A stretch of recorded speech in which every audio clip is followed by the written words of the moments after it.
ఉద్యమాల కిలా సిక్కోలు జిల్లాకు చెందిన ఓ విప్లవోద్యమ నేతను శకం ముగిసింది. సామాన్య కుటుంబం నుంచి విప్లవోద్యమ అధినేత స్థాయికి ఎదిగిన దశాబ్దాలుగా సాయుధ పోరాటమే ఊపిరిగా అజ్ఞాత జీవనం గడిపిన నంబాల కేశవరావు ఎన్కౌంటర్ ద్వారా మృతి చెందడంతో స్వగ్రామం జియన్నపేటలో విషాద ఛాయలు నెలకొన్నాయి. శ్రీకాకుళం జిల్లాలోని కోటబొమ్మలి మండలం జియన్నపేటలో ఆయన జ్ఞాపకాలను గ్రామస్తులు గుర్తు చేసుకుంటున్నారు. ఆయన మృతదేహం వస్తుందని ఆశగా ఎదురుచూసిన ఆ గ్రామస్తులకు నిరాశ మిగిలింది. ఛత్తీస్గఢ్ పోలీసులే ఆయన అంతిమ దహన కార్యక్రమం చేశారని తెలపడంతో ఆ గ్రామస్తులు బంధువులు ఆయనకు తమ గ్రామంలోనే నివాళులర్పించారు.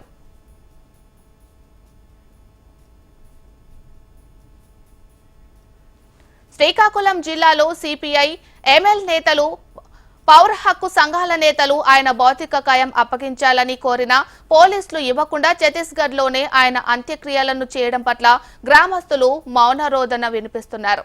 గ్రామంలో ఆయన ఫోటో పెట్టి అతని పినతల్లి భారతమ్మ ఏడుస్తూ కొడుకా నువ్వు ఎక్కడ అంటూ అతని ఫోటోకి పూలు జల్లి కన్నీరు కాల్చింది.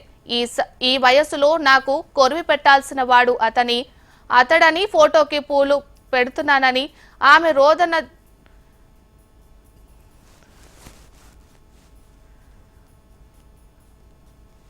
ఆపరేషన్ కగార్లో భాగంగా గత కొన్నాళ్లుగా దండకారణ్య ప్రాంతాన్ని జల్లెడబడుతూ వందల సంఖ్యలో మావోయిస్టులను మట్టుపెట్టిన సాయుధ భద్రతా బలగాల తాజాగా ఛత్తీస్గఢ్ లో నారాయణపూర్ అడవుల్లో జరిగిన ఎన్కౌంటర్ లో మరో 28 మావోయిస్టులను అంతమొందించారు. ఈ ఎదురు కాల్పుల్లో సిపిఐఎంఎల్ మావోయిస్టు పార్టీ మాజీ ప్రధాన కార్యదర్శి అగ్రనేతతో ఒకరైన నంబాల కేశవరావు అలియాస్ బసవరాజు అలియాస్ గంగన్న కూడా హతమయ్యారు.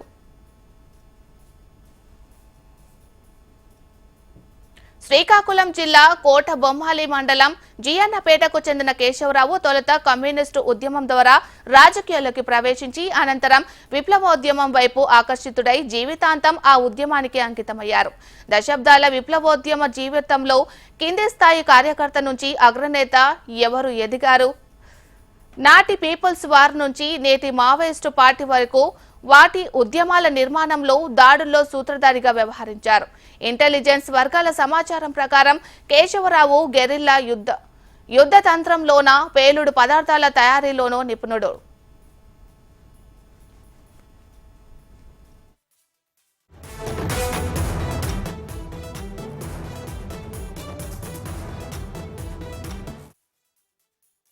రెండు 2003లో తిరుపతిలోని అలిపిరి వద్ద ముఖ్యమంత్రి చంద్రబాబు నాయుడుపై 2018లో విశాఖ జిల్లా అరకు ఎమ్మెల్యే కిడారి సర్వేశ్వరరావు మాజీ ఎమ్మెల్యే సివేరి సోమాలపై దాడి చేసి హతమార్చిన ఘటనలోనూ 2010లో దంతెవాడలో మావోయిస్టు దళాలు జరిపిన దాడిలో 76 మంది సిఆర్పీఎఫ్ జవాన్లు మరణంతో కూడా ఆయన హస్తం ఉందనే వాదన ఉంది. కేశవరావు 1987లో బస్తర్ అడవుల్లో మాజీ ఎల్టీటీఈ మాజీ సైనికుల వద్ద శిక్షణ తీసుకున్నారు. తిరుగుబాట్లు, గెరిల్లా దాడులు, ప్రభుత్వ భద్రతా దళాలపై దాడులన్నీ కేశవరావు కనుసన్నల్లోనే జరిగేవి అన్న టాక్ జిల్లాలో నడిచింది.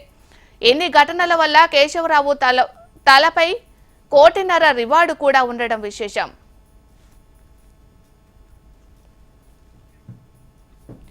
కేశవరావు ఆఖరి చూపుల కోసం జియన్నపేట వాసులు ఎదురు చూశారు. కానీ ఆయన డెడ్ బాడీ రాకపోవడంతో తీవ్ర నిరాశకు లోనయ్యారు. అబోజ్మడ్ ఎన్కౌంటర్ లో నారాయణపూర్ ఎస్పీ ప్రభాత్ కుమార్ ధృవీకరణ, అమిత్ షా, మోడీల ప్రకటనలో జిల్లావాసులు బంధువులు ఆయన మరణ వార్త విని ఆవేదన వ్యక్తం చేశారు. మొదట్లో ఈయన మరణ వార్తను బంధువులు నమ్మలేదని ఆమె వదిన సుశీల అన్నారు. అంతిమ సంస్కరణ కోసం 6 మనుషులను ఛత్తీస్గఢ్ పంపించిన మృతదేహం ఇవ్వలేదని ఆవేదన చెందారు. అబద్ధమా నిజం లేదని మేము అనుకుంటాను. ఉన్నాడు వస్తాడని అనుకుంటాను. దాని కారణాలు లేవనే మేము అనుకుంటాను. మేము చూస్తాను వస్తాడని తెస్తారని అని చూసి ఎదురు తిన్నది చూస్తాను. కావాలని మాకు కూడా ఫోన్ చేసి నువ్వు ఎందుకు వ్యాన్ అక్కడికి ఇచ్చావు, ఇవ్వడానికి వీల్లేదు అన్నట్టుగా బెదిరించారని కూడా వాళ్ళు చెప్పారు. ఆ వ్యాన్ డ్రైవర్ ఓనరే చెప్పారు. ఆ తర్వాత ఏంటంటే మేము డైరెక్ట్ గా వీళ్ళందరూ కూడా ఛత్తీస్గఢ్ వెళ్ళిపోయారు. వెళ్ళిపోయిన తర్వాత అక్కడ 4వ రోజు ఈ రోజు అక్కడ పోలీస్ స్టేషన్ కి హాస్పిటల్ కి వాళ్ళని తిప్పుతూ ఉన్నారు తప్ప బాడీ ఇప్పటికి వచ్చి అయితే ఇవ్వలేదు. నిన్న సాయంత్రం వరకు బాడీ ఇవ్వమని చెప్పలేదు, కానీ ఇది కావాలి, అది కావాలి, ఈ కాగితం, ఆ కాగితం, అన్ని కాగితాలు, కోర్ట్ ఆర్డరు, మన పోలీసులకి ఇన్ఫార్మ్ చేసినటువంటి లెటరు, మన కోటబొమ్మాళి పోలీస్ స్టేషన్ లో మనం ఇన్ఫర్మేషన్ ఇచ్చాము, అది కూడా పట్టుకునే వాళ్ళందరూ వెళ్ళారు. అయినప్పటికీ కూడా వాళ్ళు అది కావాలి, ఇది కావాలని ఒకటే ప్రశ్నలతోటి, అంటే ఏదో ఒకటి ఒక మ్యాటర్ ఎత్తి ఇది లేదు అని చెప్పడం, అది చేయడం, ఇది చేయడం, అదే పనిలో ఉన్నారు తప్ప ఈ బాడీని అప్పగించడానికి ఎటువంటి ఇది కూడా వాళ్ళు చూపించట్లేదు అనమాట.